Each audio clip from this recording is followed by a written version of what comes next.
नमस्कार, मी रुणाल ढोक. नवराष्ट्र नववार्तामध्ये आपल्या सर्वांचं स्वागत आहे.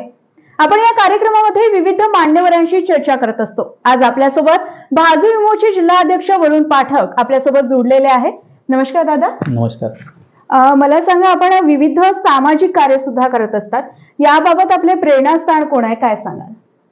मी वयाच्या 16व्या वर्षापासून जेव्हा राजकारणात आलो, मी आपल्या वर्धा जिल्ह्याचेच नाही, संपूर्ण महाराष्ट्राचे, विदर्भाचे महान नेते श्री दत्ताजी मेघे यांच्या कार्यातून प्रेरित होऊन आणि त्यांच्याच मार्गदर्शनातून मी या राजकारणात आलो. आणि राजकारण न करता समाजकारण करून लोकांच्या मदतीला धावणे, लोकांची मदत करणे आणि आपण आपल्या पदाचा उपयोग करून आपण लोकांना काय मदत करू शकतो, हीच प्रेरणा आम्हाला दत्ताजी मेघे यांच्याकडून मिळाली. त्यांच्याच नेतृत्वात, त्यांच्याच मार्गदर्शनात आम्ही नेहमी काम करत आलो आणि राजकारणापेक्षा समाजकारण जास्त करण्याची प्रेरणा आम्हाला त्यांच्याकडूनच मिळाली. एक तरुण व्यक्तिमत्व भाजू युमोला लाभलेलं आहे. तर तुम्हाला काय वाटतं, नवमतदार म्हणजे तरुणांनी या राजकारणामध्ये यायला हवं का, याबाबत प्रेक्षकांना काय सांगा? नवमतदारांनी नक्कीच राजकारणात यायला पाहिजे. जेव्हा आपण कुणाला दोष देतो की हा व्यक्ती असा आहे, हा लोकप्रतिनिधी तसा आहे, आपण दोष देतो. पण का बरं देतो? कारण की जेव्हा नवीन युवक, नवीन शिक्षित मुलं चांगले राजकीय अभ्यास केलेले मुलं जेव्हा राजकारणात येतील, तेव्हाच आपण ह्या राजकीय घडामोडी बदलू शकतो. एका भवितव्याची सुरुवात तरुणांनी राजकारणामध्ये करावी असं आपलं मत आहे.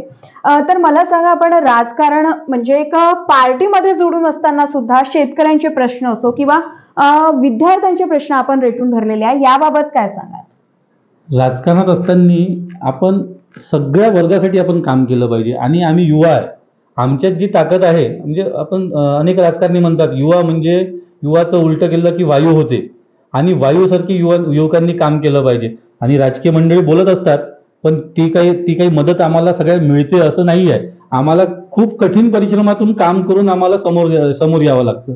आणि यामुळेच अर्धे मुलं राजकारणातून येतात आणि वापस परत चालले जातात. त्यांना कुठेतरी ते अपयशी होतात आणि त्याच्यामुळे ते राजकारणातून बाहेर चालले जातात. आणि त्याच्यामुळे ते आरोप करतात, लोकप्रतिनिधीवर आरोप, याच्यावर आरोप, त्याच्यावर आरोप, राजकारण्यावर आरोप.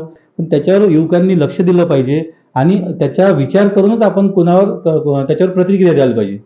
एक पडताळणी करूनच आपण आरोप केलेला कधीही चांगला. मला सांगा, आपण हे जे काम करतात किंवा एखाद्या समस्या सोडवतात, एका पार्टीसोबत जोडून असताना सुद्धा या समस्या सोडवताना काही अडचणी आलेल्या आहेत का, की जे अजूनपर्यंत आपण विसरलेले नाहीत, असा काही प्रसंग आहे का? अडचणी तर भरपूर येतात, पण अडचणीला कुठेतरी मात देऊन आपल्याला काम करावं लागतं. आम्ही मागचं एक प्रकरण मला आठवते. आम्ही कोरोनाचा काळ गेलेला होता. त्या कोरोनाच्या काळात आम्ही भरपूर काम केलं. म्हणजे असे कामं केले आम्ही की आम्ही ICU मध्ये पण जाऊन आलो, लोकांना धीर देण्यासाठी PP किट घालून वगैरे आम्ही ICU पर्यंत जाऊन आलो. त्यानंतर एक असं झालं की सगळीकडे रोजगार गेला होता. माझं स्वतःचंही माझाही रोजगार गेला होता. माझंही हॉटेल वगैरे होते, माझे हॉटेल बंद झाले होते. मला त्या सगळ्या गोष्टी माहीत आहे. तर या सगळ्या याच्यातून आमच्याकडे एक कंपनी आली होती. तर त्या कंपनीच्या SIS कंपनी ही महाराष्ट्रात नाही, सगळ्या संपूर्ण देशात मोठी कंपनी आहे SIS कंपनी. त्या कंपनीच्या माध्यमातून आम्ही एक रोजगार मेळावा घेतला होता. त्याच्यानंतर पहिला जेव्हा तो रोजगार मेळावा झाला, त्या रोजगार मेळाव्यातच आमच्यावर काही लोकांनी विरोधकांनी आरोप केले त्याच्यावर. पण आम्ही त्याच्यानंतरही संपूर्ण पारदर्शिता दाखवून आणि जे विद्यार्थी लागत होते त्यांचा व्हिडिओ घेऊन रोज आम्ही तो सोशल मीडियाच्या माध्यमातून, कारण की सोशल मीडिया एक प्लॅटफॉर्म इतका चांगला आहे आमच्यासाठी, आम्ही आमच्या गोष्टी ठेवू शकतो, सत्य काय आहे ते सांगू शकतो. आजकाल तुम्हाला माहिती आहे, काही लोक खोट्याही बातम्या टाकतात, काही लोक खोटंही बोलतात. पण सोशल मीडियाच्या माध्यमातून आम्ही आमचं सत्य सांगू शकतो. आणि त्या माध्यमातून आम्ही ते मेळावे घेतले. संपूर्ण 8ही तालुक्यात आम्ही गेलो, मेळावे घेतले. त्याच्यातून 380 लोक हे हैदराबादसाठी SIS कंपनीमध्ये सिलेक्ट झाले. आणि तिथे काही लोक रोजगार करून, काही लोक सोडून आले. आपल्याला माहित आहे, आपले युवा असे आहे, जाते करते, काही दिवस करते सोडून देतात मग. पण काही लोक आताही करून आले. आणि तिथे आताच मधात एक मुलगा आला होता, त्याचं मी सोशल मीडियावर त्याचं लाईव्ह पण टाकलं होतं. तो मुलगा तिथे आता एक चांगला, म्हणजे तो सिक्युरिटी गार्ड नसून तो एका मोठ्या पोस्टवर आहे तिथे. म्हणजे तिथे आम्हाला कुठेतरी अनुभव झाला, चांगलं वाटलं की आम्ही जो मेळावा घेतला, आम्ही जो मुलांसाठी जो विचार केला, ते कोरोनामुळे जे मुलं आज बेरोजगार होते त्यांना कुठेतरी आम्ही फुलाची पाकळी रोजगार देण्याचा प्रयत्न केला, तो कुठेतरी साध्य झाला. एक चांगलं काम करताना टीका टिप्पणी होतं याचं प्रत्यक्ष उदाहरण म्हणजे वरुण पाठक आता ठरलेले आहे. मला सांगा दादा, यानंतर भविष्याची रणनीती काय राहणार आहे 2024 साठी, काय सांगाल?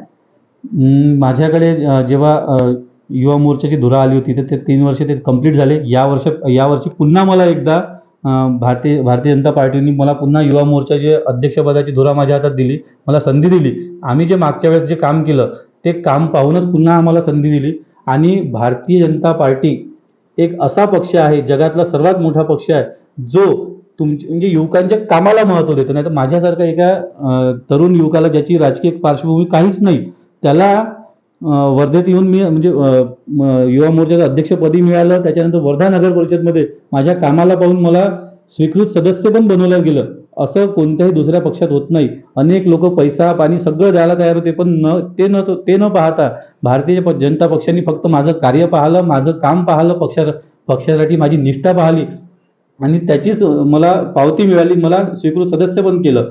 आणि येणाऱ्या निवडणुकीत भारतीय जनता पार्टी हे देशातली सर्वात मोठी पार्टी होऊन, सर्वात मोठा पक्ष होऊन आणि मोदीजींच्या नेतृत्वातच हे सरकार पुन्हा येईल आणि यावेळेस 400+ ठेवूनच मोदी सरकार पुन्हा सत्तेत येईल. नक्कीच दादा. धन्यवाद दादा, आपण नवराष्ट्र नववार्तासोबत चर्चा केल्याबद्दल. आणि तुमच्या ज्या शिखरावर जे तुरे आहेत ते अजून वाढत जावं, हीच नवराष्ट्र नववार्तातर्फे आपल्याला शुभेच्छा. धन्यवाद. यानंतरही अशाच राजकीय तसेच सामाजिक घडामोडी बघण्यासाठी बघत रहा नवराष्ट्र नववार्ता. मी मृणाल ठोक, वर्धा.